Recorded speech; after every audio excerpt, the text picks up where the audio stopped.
వెంటిలేటర్పై చికిత్స పొందుతున్న టీమిండియా మాజీ క్రికెటర్ జాకబ్ మార్టిన్ను ఆదుకోవడానికి ముందుకు వచ్చాడు ఆల్రౌండర్ కృణాల్ పాండ్యా. అతని కోసం ఓ బ్లాంక్ చెక్ను పాండ్యా ఇచ్చాడు.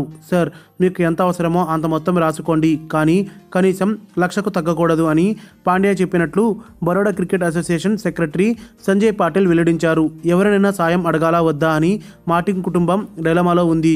అయితే ఆ అవసరం లేకుండా క్రికెట్ సమాజం మొత్తం అతన్ని ఆదుకోవడానికి ముందుకు వస్తున్నది అని పటేల్ చెప్పారు.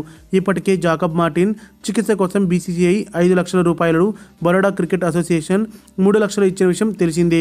మాజీ కెప్టెన్ సౌరవ్ గంగూలీ కూడా అతని అవసరమైన సాయం చేస్తానని ప్రకటించారు. జహీర్ ఖాన్, ఇర్ఫాన్ పఠాన్, యూసఫ్ పఠాన్, మనఫ్ పటేల్ వంటి క్రికెటర్లంతా తమకు తోచిన సాయం చేశారు. 1999 సెప్టెంబర్లో జాకబ్ మార్టిన్ ఇండియన్ టీంలోకి వచ్చాడు. మరిన్ని అప్డేట్స్ కోసం మన ఛానల్ని సబ్స్క్రైబ్ చేయండి.